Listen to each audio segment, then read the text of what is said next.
This is the back of one of the sand bowls, wind runs, whatever you like to call them. You can sort of see the sand dune over there. It's just being slowly pushed inland with the wind. There is a soft spot. A green emergency sign there and a couple of little side tracks and things. I'm not going to go up that, otherwise I'd end up having to come back around again. You can go and watch that recovery demonstration.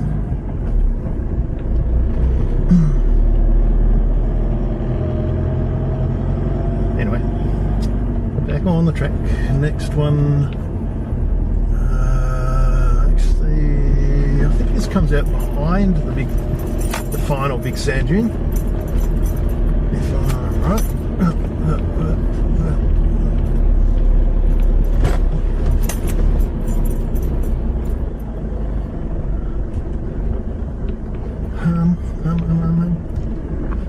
Oops. If you hit your skids in sand, you see it felt that drop. The front end just dug in. I think I can go left down there, and then you've got to drive up over your mound of sand. If you go to the right, just this one, that will take you around the back of a big sand dune. If you go left here, it takes you down to the coast, down to the beach, but just behind the dune, if I remember rightly. And then you come back up over the big sand dune. Oh, what was really odd. I spent 25 years teaching people to drive those trucks. Good fun, especially in sand dunes, especially when you put some weight in them too. Once you put the weight in those trucks, get about 5 or 6 tons in them, the suspension starts to work. They're really good fun.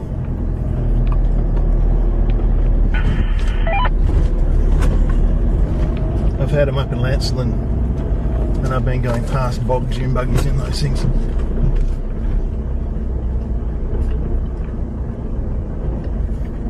I'm actually just going to duck up here and have a look where he's going.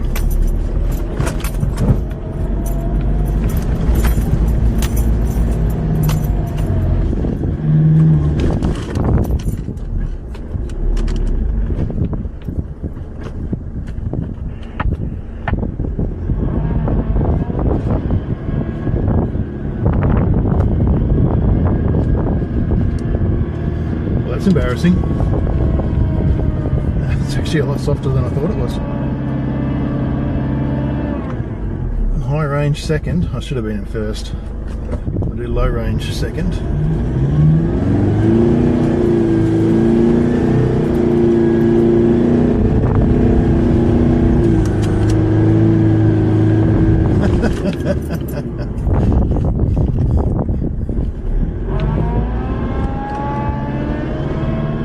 Low range third and a bit of a run up, I think. One of the things, if you get stuck on hills like this, you go back and forwards on your own tracks, you're actually compacting the soil.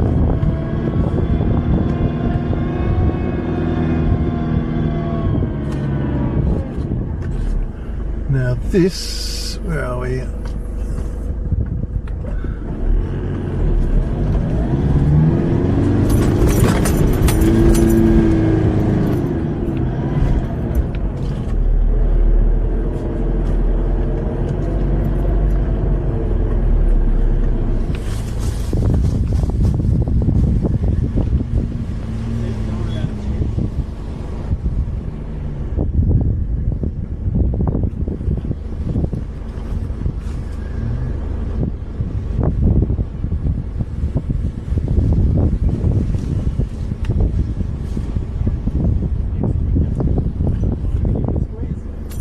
Look at the dog in the back as well.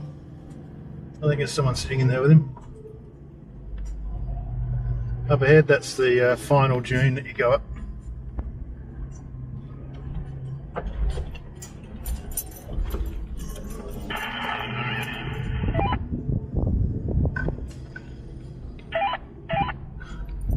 I know I'm tailgating him a bit much, but it gives you a bit of a view of what these trucks are like.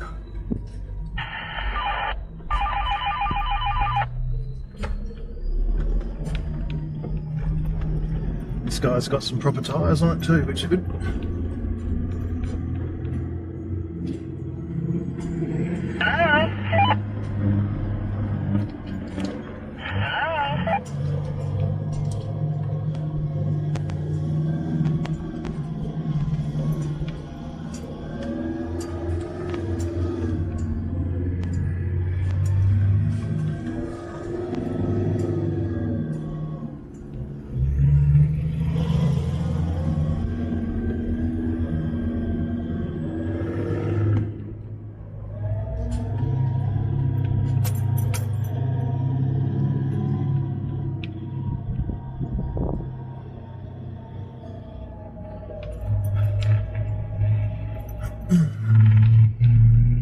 Should make that no worries in the Unimog.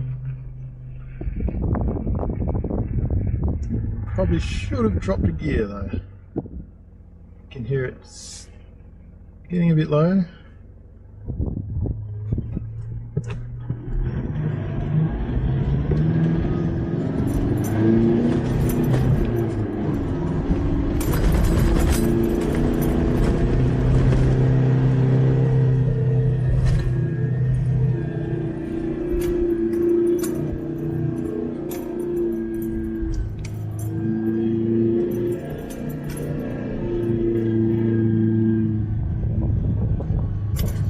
Sand is really soft.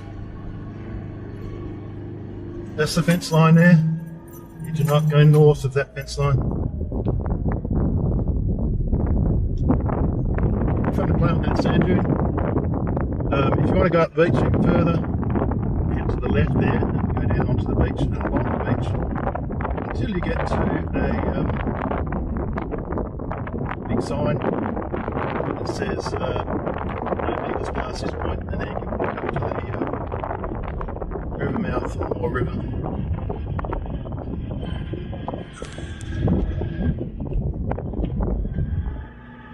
Very soft track.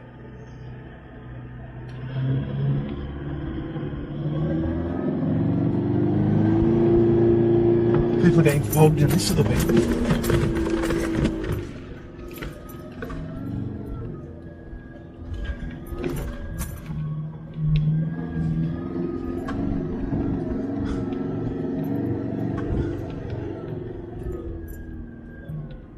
This track here goes up to Wilbinga Grove on the way out. Again, a bit of mix of cap rock and soft sand. Yeah, big sign saying private property, all being graffitied. About 5 different gates there that people just push their way through, which is stupid.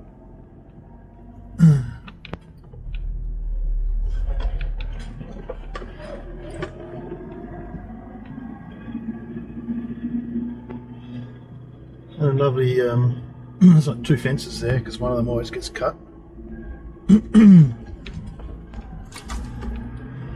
track here, it's sort of the only way in and out from Wilbinga Grove, so it's quite well used, and it can get pretty bumpy and dug up in places.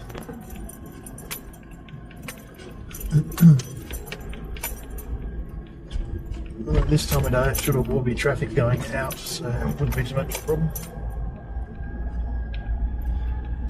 When I got stuck on top of that hill back there, I ended up turning all the traction rubbish off and then got out.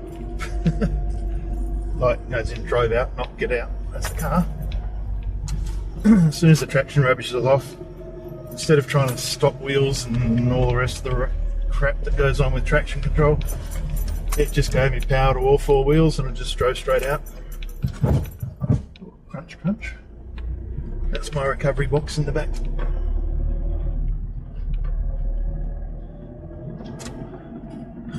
And my seat, fold out seat.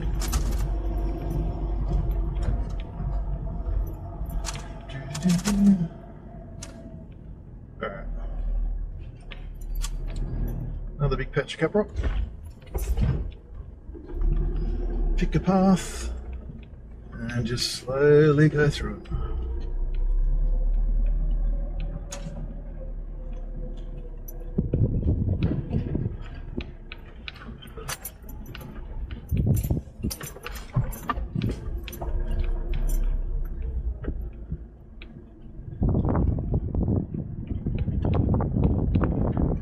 Steps to go down by the looks of it.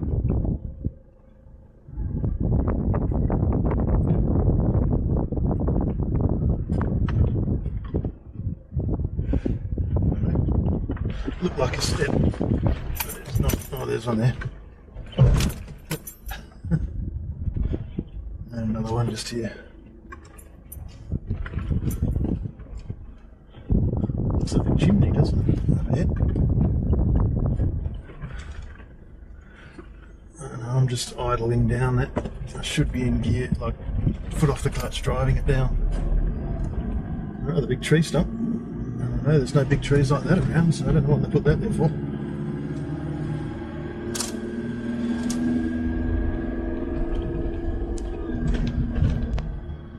Mark a post for something, I guess.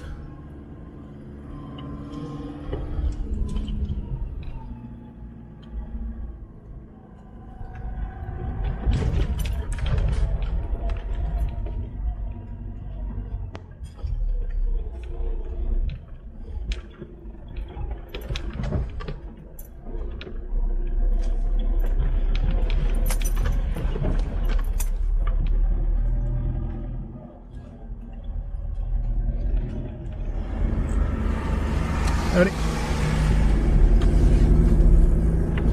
Haven't seen a lot of Neva for years.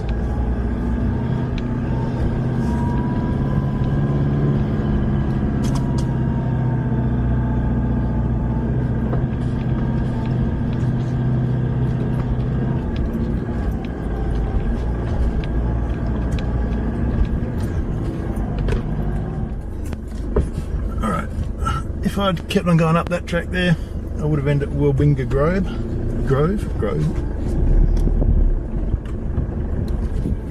If I turn around and go back that way, I'm going to have a head-on collision with a Unimog. And if I go down this track here, this follows that line there, and that actually comes out on the road that I came in on. It's one of the ones I haven't actually done before. So what I'm going to do, push that button there, start recording it. Now I don't know what this is like. If it gets really soft and soggy and all that, I'll just turn around and come back out. But should be okay in here. I mean, if it's like this all the way, no problems. But I just don't know, because I've never been down it. But it should take us back to the Wilbinga Grove, not Wilbinga Grove, the Wilbinga Road track. That limestone one we came in on. Still in 4-wheel drive, high range. And I've got all the traction stuff off. Turned it off when it came over some of those dunes, just to give me the ability to get over the dunes, because traction control in sand and mud and all that sort of stuff, it just does crazy things. It stops you. You can see it's burnt out through there. So this track might actually be quite good. And as you can see on the GPS there, wow, that's a big tree. That tree there is a Australian Christmas tree. So around Christmas time, they come out with orangey yellow flowers. In fact, this whole area, if you come down here in springtime, there's wildflowers and orchids and all sorts of stuff down through the forest here, or through the scrubland here. But that's a huge Christmas tree. Very good. Another one. And then you got the Banksias. And there's definitely been a fire along here. You can see it's all burnt out. On the left and on the right, it's nice thick bushland. Yeah, okay. So yeah, plenty of wildlife around here. There's kangaroos and emus in here. That's about all. Probably got wild feral cats and all sorts of crap in here as well now. Lots of lizards, snakes, all the fun things.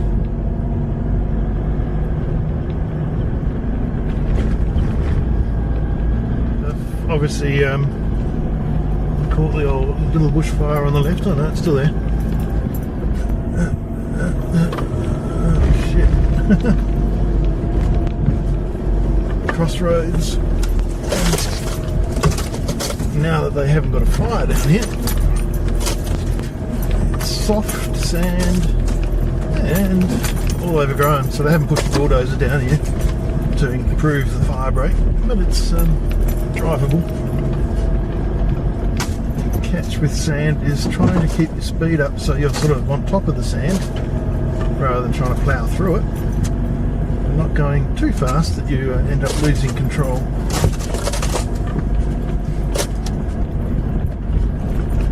I'm in second gear, just sort of a little bit higher than idle, but I'm not like flying along. I'm doing about 20 k's an hour. Even that might be a little bit fast. Oh, down there. It's not on the map. Yes, it is. No, it isn't. No, not on the map.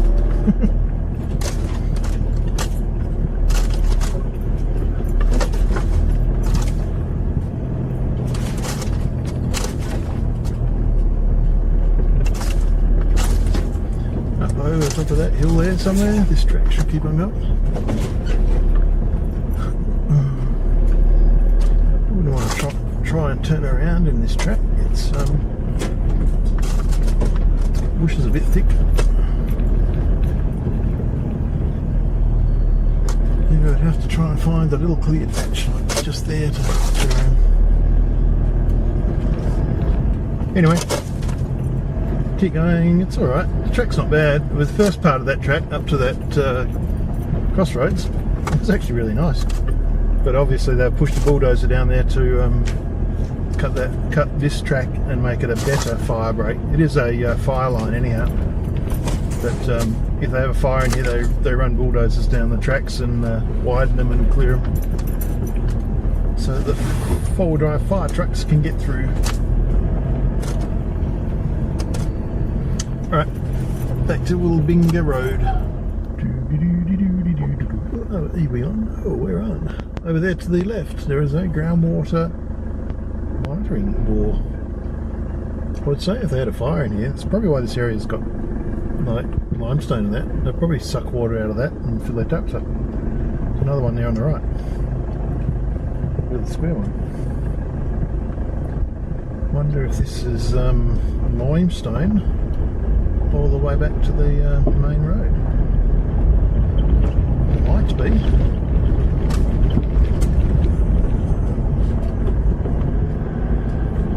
Almost pump my tyres up there.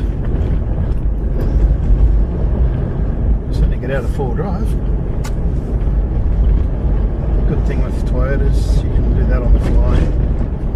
Don't have to stop and disengage things and spin buttons and dials, and you just put that little stumpy lever to the front and it's in two-wheel drive. Still got all the traction control off, and if I need to go back into four-wheel drive, just pull back on that little lever and it will magically do its thing.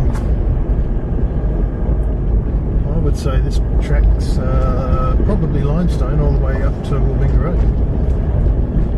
Behind us, before we come up to this little monitoring bore, the track was narrow.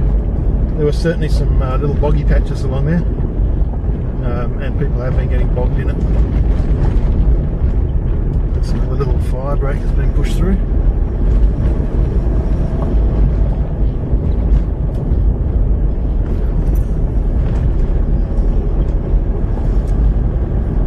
Alright, I don't think there's anything else special to look at. I will sign off and you can go and watch this on YouTube.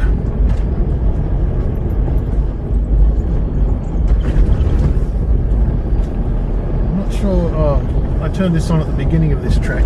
So far this track is 7.5 k's, 7.6 k's long. Probably 8 k's long by the time we get to the end of it. So if you want to know how far it is down this track, it's probably around 8 k's.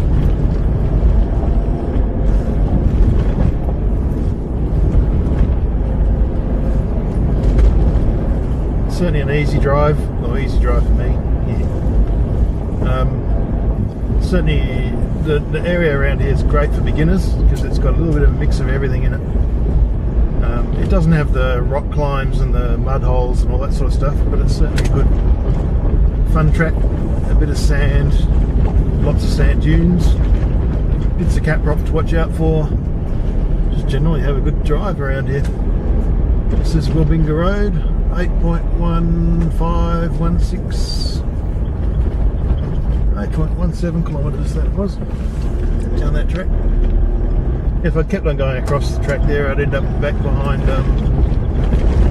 Two Rocks. But I think that goes down around private property and that, so it's better not to go down there.